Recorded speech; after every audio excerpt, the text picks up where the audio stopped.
Bonsoir, bonsoir. Nous sommes aujourd'hui le 17 novembre 2013. Euh, Voilà une petite vidéo de réflexion et de réaction aux événements actuels que nous vivons. Nous vivons une époque tout à fait étonnante.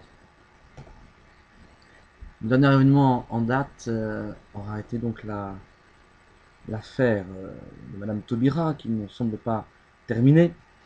Alors, pour reprendre les faits, en marge d'une manifestation de la manif pour tous, veuillant accueillir Madame Taubira à Angers, une fillette aurait agité une banane ou une peau de banane en disant la guenon mange ta banane, la guenon désignant apparemment Madame Taubira. Donc une fillette de 11 ans qui fait une petite astuce en comparant Madame Taubira et une guenon. Voilà, il n'a pas suffi d'autre chose pour soulever les indignations, les cris d'orfraie de la gauche bien pensante sur cette question. Regardons un petit peu les choses platement. Bon, une gamine qui est emmenée par ses parents pour une manif. Bon, je ne sais pas si à 11 ans on a très envie d'aller faire ce genre de choses. Bref, pourquoi avait-elle une banane La question, je n'ai pas entendu ça, cette réflexion-là, nulle part. Est-ce prémédité de sa part d'emporter avec elle une banane à seule fin de la brandir, le cas échéant, devant Madame Taubira? Bon. Ou alors, est-ce que simplement, dans le pique-nique qui avait été préparé pour patienter, puis pour se sustenter, hein, en attendant Madame Taubira, eh bien, y avait-il simplement une banane et que, après avoir hurlé des slogans, on sait hein, la portée intensément intelligente de slogans, Taubira, range ta loi, Taubira, ta loi, on n'en veut pas, Taubira, si tu savais, ta loi, où on se la met. Voilà, euh, voilà le slogan qu'on peut entendre. Et donc, le glissement de la banane que j'ai entre les mains, et puis rien, rien de vraiment méchant, rien d'extraordinaire, sinon quelque chose d'un peu bête, d'une gamine de 11 ans. Enfin, il se trouve que les images ont été. Oui, et, pardon, et pour être exact, apparemment d'après les images qu'on a vues, euh, qui nous valent de preuves, c'est pas vraiment. Il ne s'agit pas d'un montage, hein, ce serait possible. Eh bien, une dizaine d'enfants auraient repris ce slogan, comme, comme on est habitué à reprendre les slogans. Pour avoir fait des manifs, je sais que parfois les slogans les plus drôles, les plus gros, les plus bêtes sont parfois ceux qui fonctionnent le mieux, mais sans qu'il y ait forcément d'intention véritablement mauvaise derrière.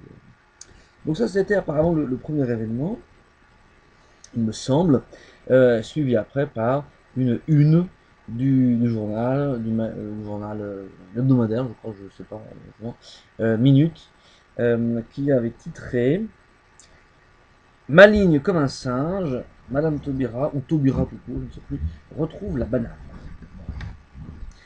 Et encore une fois, cri d'orfraie, soutien du président, du Premier ministre à l'Assemblée nationale, ovation de la part des députés, et même sombre du ridicule des rassemblements de gens à Angers, à Nantes aussi, je ne sais pas si on est d'ailleurs, pour soutenir Madame Taubira contre ces attaques, on entend ça dans les médias en boucle, les attaques dont est victime Madame Taubira, et elle-même qui se fait une interview dans le journal si bien pensant Libération, et qui pleurniche sur les plateaux de télévision en disant que en faisant cela, eh bien, on lui déniait sa part d'humanité. J'oublie le troisième fait, qui était le premier en date, en fait, ou le deuxième, je ne sais plus.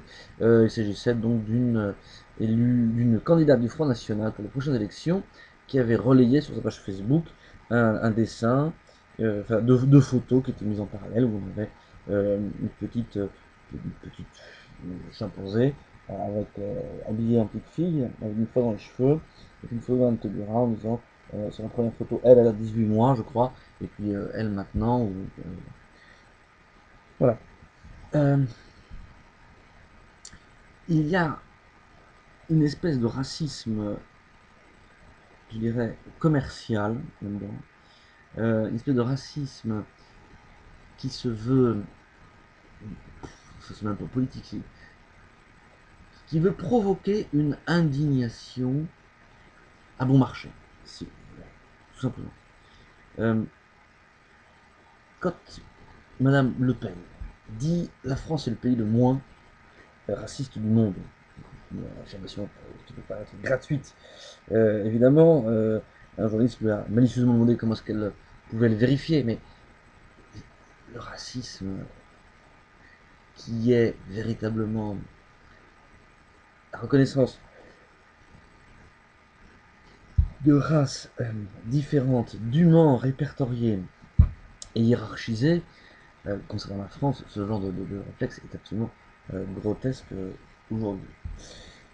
Il serait pas mal de faire un petit rappel pour savoir d'où vient ce racisme. Première trace du racisme en Occident, à mon sens, il vient non pas, non pas de la traite des Noirs, mais des Lumières. Euh, on peut dire que c'est lié, hein, parce que la grande expansion du triangle, du commerce triangulaire date bien du siècle des Lumières. Et c'est chez Voltaire qu'on a ces traces-là, dans son essai sur les mœurs,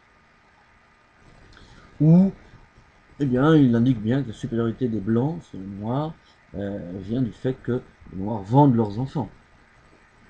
Bon, c'est pas les Blancs, les Européens, qui leur ont appris cela, puisque les roitelets africains faisaient ce commerce odieux de chair humaine depuis fort longtemps avec les Arabes. Et je n'ai pas étudié précisément cette question, et les sources ne sont pas si facilement accessibles. Mais qu'est-ce qu'on peut imaginer? Quand Montesquieu dit les hommes blancs ayant exterminé tous les Indiens d'Amérique, il a bien fallu faire venir des Noirs pour défricher tant de terre. Il y a quelque chose d'assez intéressant là-dedans, c'est cet argument qui est peut-être le plus réel, qui pouvait être le plus utilisé à l'époque, à savoir, ben, écoutez, il faut bien. Donc il y a cette espèce d'utilitarisme euh, capitaliste, ultra-libéral déjà. Ah bah oui, mais bon, hein, c'est bien, la fin justifie les moyens. Et puis on a peu de scrupules, puisque, écoutez, hein, puisque les Noirs se vendent entre eux, nous... Mais il n'y a pas là-dedans une essence raciste. Cela va venir plus tard. C'est-à-dire que là, on commerce avec des gens. On commerce, quoi. Et quand on commerce avec des gens, c'est que c'est basé sur de la confiance. Donc, c'est difficile d'établir véritablement dans cette démarche-là profondément du racisme. Parce que dans le même temps, des blancs sont raflés, rasiés par ce qu'on appelle les barbaresques ou par les États d'Afrique du Nord pour être envoyés comme esclaves en Moyen-Orient. Ah oui, mais alors les preuves, ils sont où les descendants de ces esclaves blancs? Il n'y en a pas. Il n'y en a pas pour une raison simple. Pour une raison simple, c'est qu'ils étaient nus, hein, ils étaient castrés. Voilà. Les esclaves arabes étaient castrés. Ce qui fait que, évidemment, quand on est castré, on ne laisse pas de descendance. Voilà.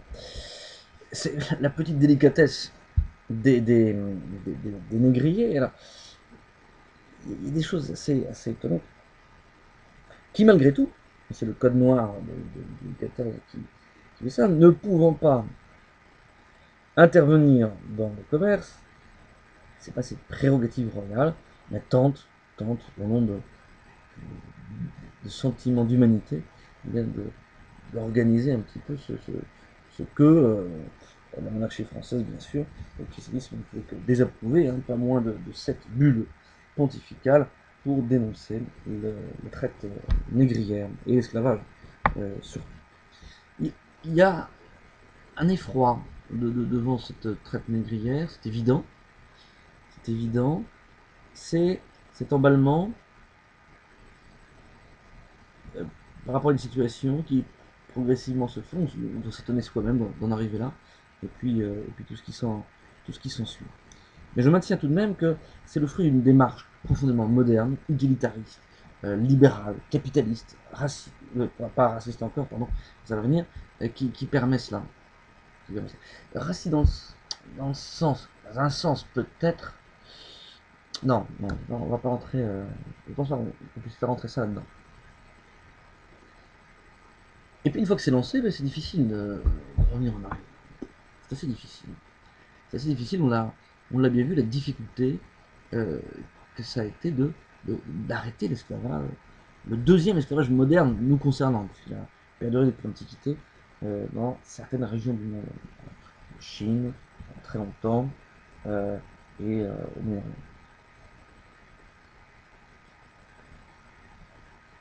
Après que le christianisme avait aboli dans l'Occident chrétien. Alors, oui, parce qu'il y a une première des défenses molles hein, de la part de Lumière sur les Noirs, nos amis les Noirs, hein, nos fameuses associations, on va voir un petit peu ce qu'il en est plus précisément. Et puis,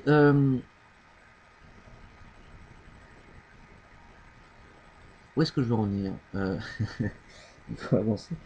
Oui, je veux revenir dans cette idée parce que c'est ce qui a été mis en avant par rapport à l'affaire Taubira.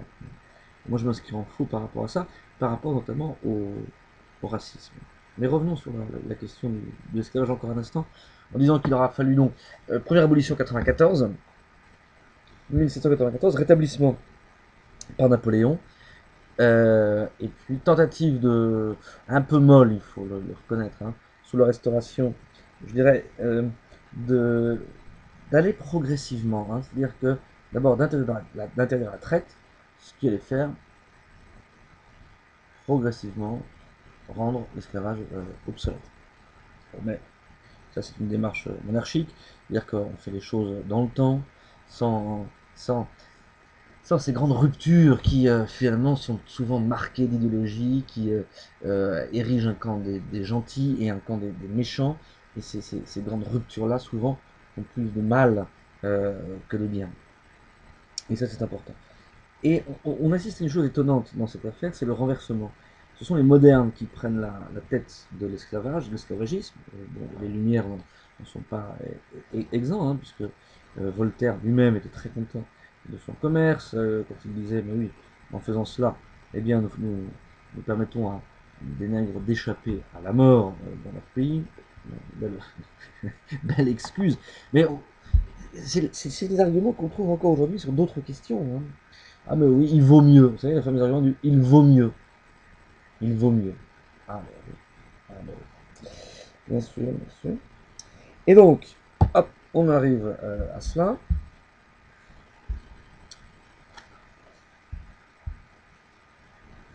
Et le renversement se fait dans ce sens-là. Ce sont les modernes qui lancent le mouvement de l'esclavage et qui finalement, au moment où le vent tourne, si vous voulez, idéologiquement se saisissent de la question pour le changer et font porter la société traditionnelle font porter à la société traditionnelle la responsabilité de cette odieuse chose.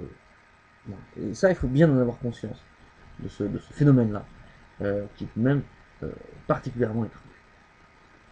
Particulièrement étrange. Donc, deuxième abolition, 1848. C'est amusant parce que ce sera à chaque fois des régimes très, très brefs hein, qui font ça comme une réforme un peu symptomatique, un peu symbolique, mais sans porter la responsabilité de la suite de ce que ça implique.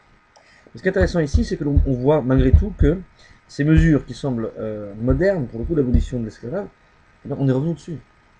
Abolition 1794 et restauration de l'esclavage par Napoléon. Et de nouveau,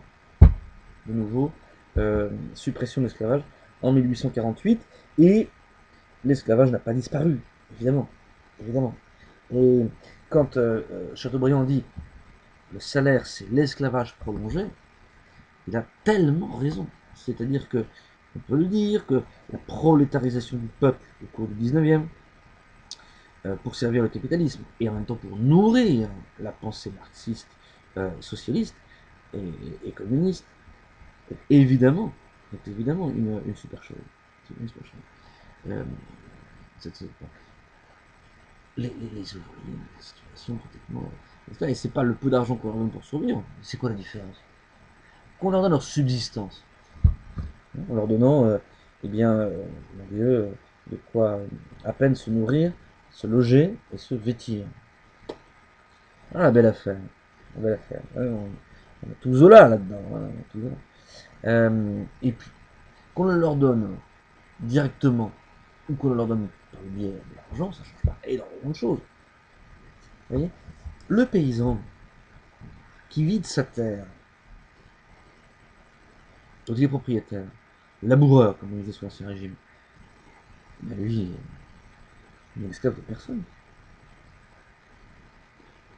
Il y a une grande différence de pouvoir vivre de son travail sans passer par le biais d'un salaire qui nous vient d'une personne extérieure. Donc ça, c'est quand même très moderne, cette notion-là de ce libéralisme, de ce capitalisme moderne. Et ça, il faut bien l'affirmer. Alors, Voltaire à la source du racisme, c'est-à-dire que lui récuse l'idée du monogénisme, c'est-à-dire que l'espèce humaine tout entière aurait une seule origine, une seule origine. Et non, non, mais non, c'est pas possible, ça n'a pas de sens, hein. Non, non, il y a plusieurs races distinctes. Et donc c'est le changement du mot race, qui n'est plus race au sens racine, famille, nation, si vous voulez, mais véritablement race séparée. Race séparée. Qui ne sera pratiquement pas de la même nature. Et à partir de cela, on peut établir, c'est là que le racisme devient une théorie, et oui, une théorie, une hiérarchie entre les races. Et c'est ce qui va se répandre progressivement au 19e et au 20e avec les horreurs que l'on sait que ça a provoqué. Et au nom de quoi on a créé. Mais cette logique-là, qui tire sa base dans l'utilitarisme capitaliste, et qui va se réaliser dans le nationalisme raciste, et qui est de la même nature aussi que la lutte des classes socialistes. C'est-à-dire que vous déterminez des classes hiérarchisées, avec l'idée que s'il y a une hiérarchie, non pas de fonctionnement, mais une hiérarchie de nature, et bien c'est là que oui, vous rentrez dans cette légende, enfin de cette idée qu'il y a une lutte a priori des classes entre elles, et que les dominants sont moins nombreux et les plus méchants, et qui veulent écraser les autres. Et cette description que Marx fait, c'est tout le 19e, mais il voudrait englober l'Ancien Régime, avec évidemment, surtout le Moyen-Âge, avec l'Antiquité, mais évidemment, là-dedans, il y a une lecture idéologique de l'histoire qui ne correspond évidemment pas aux faits. Qui ne correspond pas aux faits.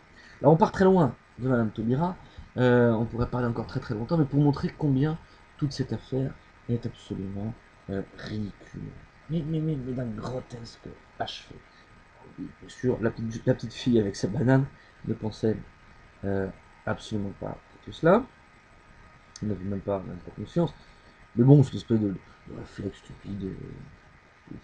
C'est immémorial hein, dans l'histoire de l'humanité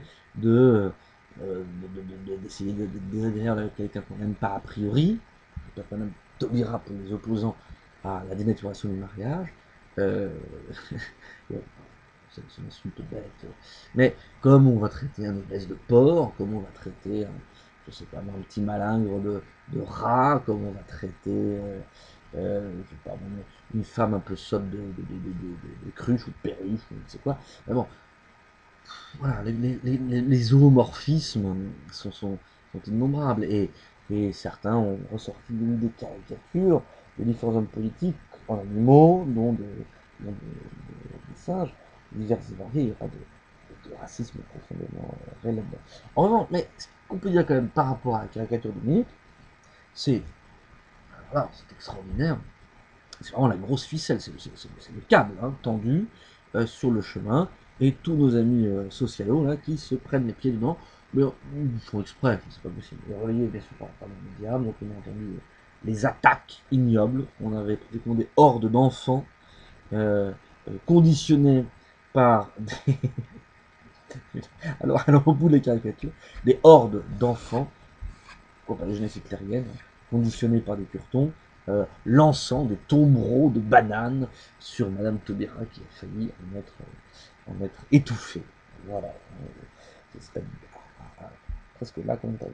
On a une belle affaire de désinformation, donc c'est un bel enfumage, hein, on détourne l'attention des Français, hein, on essaye face à deux choses, à l'échec patent de la politique gouvernementale, d'une part, et puis à l'impopularité, non seulement du président, bien sûr, du gouvernement, de la classe politique dans son ensemble, parce que on voit bien dans différents sondages, et quand on interroge autour de soi, la droite ne bénéficie pas de cette détestation de la gauche.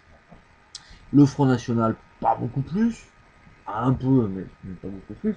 Et finalement, c'est bien une défiance de plus en plus généralisée face eh bien, à la classe politique, à leurs relais que sont les médias, aux élites de penseurs qui nous dictent ce que nous devons penser. Voilà. Et c'est tout cela qui est remis en cause, mais pourquoi parce que qu'est-ce qui se passe? Ça ne fonctionne pas, tout simplement. Ça ne fonctionne pas. La justice ne fonctionne pas, et c'est encore pire avec Mme Taubira. Laurent Burton l'a montré dans son livre La France orange mécanique. Succès de librairie et mépris dans les médias. Hein, et défense association aussi. L'école ne fonctionne pas, les enfants ne sont pas instruits suffisamment à l'école pour apprendre à lire, compter et écrire. L'économie ne fonctionne pas. Cet État qui veut se mêler de tout jusqu'à la couleur de votre slip est incapable de faire quoi que ce soit pour que la situation économique s'arrange. Donc cette crise qui est sacro, qui n'a pas comme origine les Français, mais qui a comme origine les dirigeants, cette crise qui n'en finit pas, les gens sont excédés parce que c'est eux qui en souffrent, ce chômage qui ne désemplit pas. On regarde les promesses sur le vide du président. Nous avons des politiques qui braillent tout et n'importe quoi, et qui ne sont plus crédibles. Enfin, on a vu même Monsieur Moscovici moqué par un journaliste de BFM TV. C'était assez drôle parce qu'il a essayé de faire les matadors, mais ça ne fonctionne pas. On a voulu faire plaisir à une petite frange de la population avec la dénaturation du mariage en faisant croire à des gens qu'ils allaient être mariés contre toutes les règles, toutes les lois qui ne nous appartiennent pas, qui sont celles de l'humanité dans son histoire, dans son anthropologie, etc., qui s'appelle le mariage. Bon. Et ça finit par exaspérer les gens. Tout de même, c'est le seul truc que Hollande a réussi, mais de quelle manière hein. On ne fait pas impunément descendre plusieurs fois 1 million de personnes dans les rues. C'est pas vrai. C'est pas vrai.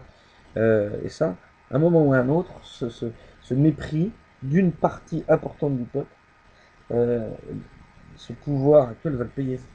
Voilà. Alors, pas directement parce que c'était pas des manifestations, c'est pas des gens violents, hein, ce sont des gens responsables. Voilà. Et puis, ben, peu à peu, c'est l'expiration qui s'étend. Bonnet rouge, bonnet vert, bonnet jaune, bonnet violet, enfin toutes les couleurs qui sont en train de s'annoncer.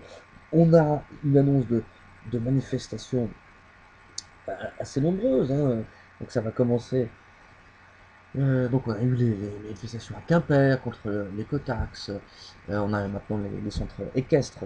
Et puis on va avoir le retour de la manif pour tous, qui est temps. Hein, c'est une revendication de toute la défense de la famille en général, parce que évidemment c'est bien de cela dont il s'agit. C'est-à-dire défendre le mariage, c'est défendre la famille. Qu'est-ce que c'est que la famille? C'est une cellule stable de la société. Et quand M. Antoven dit mais non, tout ça c'est de la fiction, parce que si c'était le cas, si les familles étaient si bien que ça, eh bien il n'y aurait pas tous ces malheurs que nous connaissons. Voilà un argument assez étrange de la part d'un philosophe, parce que dans une situation donnée, il y a des débordements, en fait, oui, c'est certain, eh bien l'institution elle-même est mauvaise, a priori. Qu'est-ce que c'est l'histoire? Et donc, en détruisant cette cellule de base qu'est la famille, où globalement ça se passe plutôt pas mal, hein, même si évidemment l'essentiel, enfin, on peut dire pas heureusement, mais l'essentiel des cas d'inceste sont des cas au sein de la famille, etc. Mais ça, c'est relayer la vieille thèse de Sartre, de Gilles, de famille, je vous hais, etc. Bon, il ne faudrait pas trop creuser dans l'histoire familiale de ce monsieur pour savoir ce qu'il en est. Et ce qui est très dommage, alors que c'est un homme qui a, bien sûr, qui est très agréable à écouter parce qu'il nous raconte des choses merveilleuses dans ces diverses émissions sur France Culture. Je le préférais dans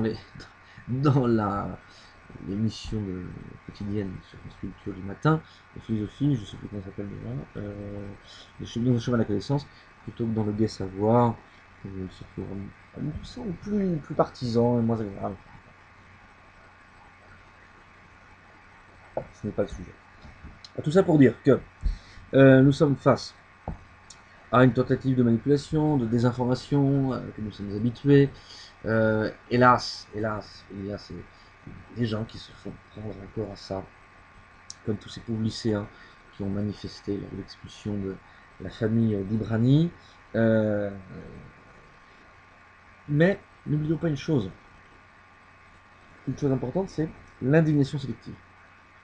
Voilà, l'indignation sélective.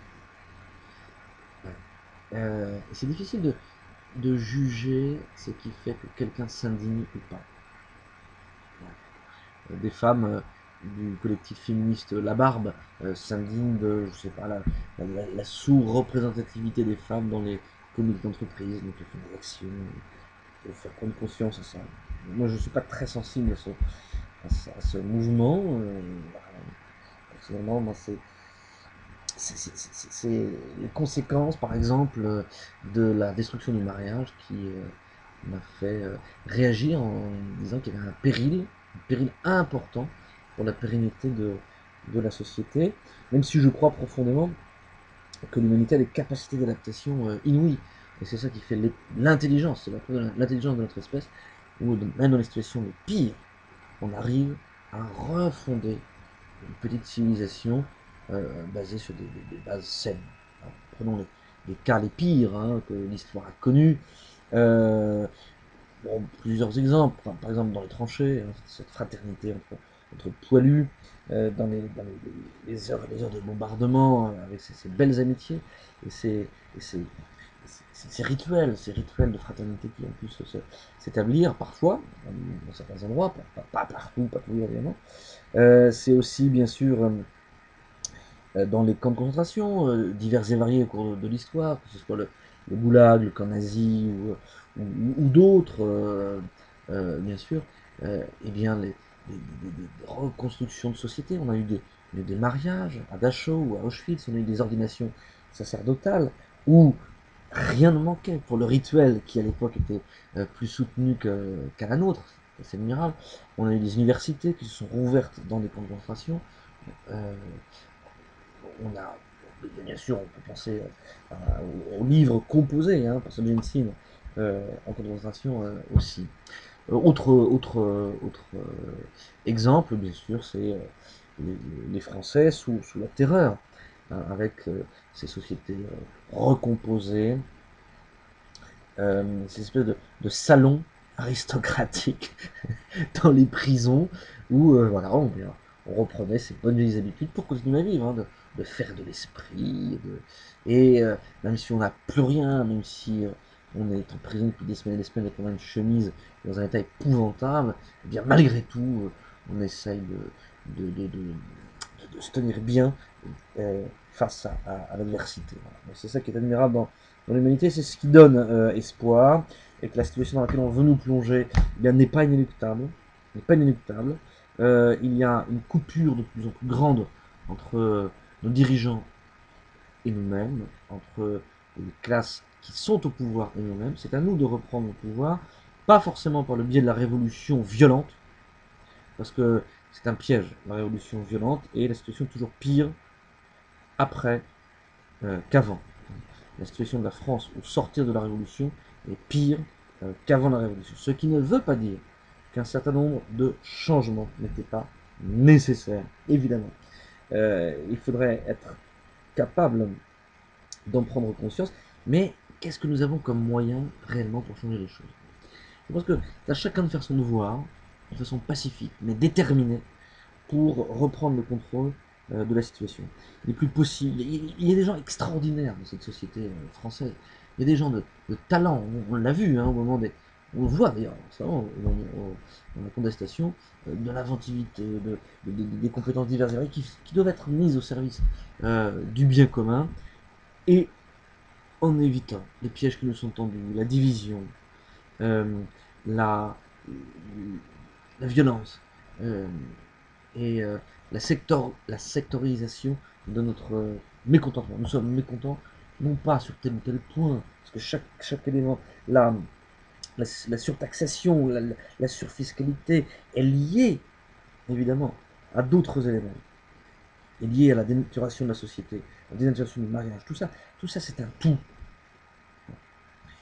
Alors, même si on peut penser que nos dirigeants ne nous veulent pas de bien a priori, je ne suis pas sûr qu'ils aient vraiment ils fassent le mal comme ils le font en conscience. Je ne pense pas qu'ils aient vraiment l'idée de faire le bien. On entend un petit peu parfois les ministres quelques temps après ils disent bah oui bon il faut bien dire ça mais on n'en croit rien mais bon on n'a pas le choix il faut le dire. Bon, c'est très grave parce que c'est tromper les gens. Au sein même du spectacle qui nous est donné par la politique quand elle agit, je suis atterré d'écouter la chaîne parlementaire en séance au Sénat ou à la Chambre des députés, dans les commissions. C'est affligeant, c'est de bêtises, et affligeant de médiocrité, et affligeant de technicité absolument insupportable. Alors vous avez toujours d'un côté une ultra-idéologisation de n'importe quoi, et de l'autre côté, la technique très très compliquée, qui fait que on endort les gens en disant oui, oui, on s'occupe de vous au nom des grandes valeurs, liberté, égalité, choucroute. Et puis de l'autre côté, on verrouille bien les choses en les rendant incompréhensibles. Alors qu'en fait, non, la politique, c'est pas si compliqué que ça. On complique volontairement les choses pour empêcher les gens de pouvoir s'y investir. C'est le cas du référendum sur l'Union Européenne, où on a donné, quelle insulte, on a donné à tous les Français le traité, tel quel, voilà. Donc tout ça, ça nous a coûté quand même bien cher pour le donner à tous les électeurs. Un texte parfaitement insipide, qui est un texte pour experts. Je ne sais plus combien il y a de pages, mais c'était illisible. Illisible. On préfère encore lire de Rousseau ou du Anatole France que de lire non, c'est pas gentil pour que de lire ces pages-là. Non, c'est pas possible. Coup de Simon, pardon. Coup de Simon. Donc, le sketch du racisme et de l'antiracisme, voilà, c'est bidon, ne vous inquiétez pas, tout va bien se passer. Et les Français, il faut l'espérer, vont un jour se réunir. Pas tous, il y aura toujours et des indifférents, et des gens qui persévéreront dans l'idéologie du système. Vous avez encore aujourd'hui en Pologne, en Russie, en Tchéquie, au Vietnam, encore en Chine, on a même peut-être en Albanie, vous avez encore des communistes. Vous avez encore des communistes, vous avez même en France. Euh, bon. Des gens qui y croient. Ils sont collés de la plaque, mais ils y croient. Bon. Il faut les respecter, ces gens, il faut les aimer comme individus. Bon. Bonne soirée. Et vive le roi.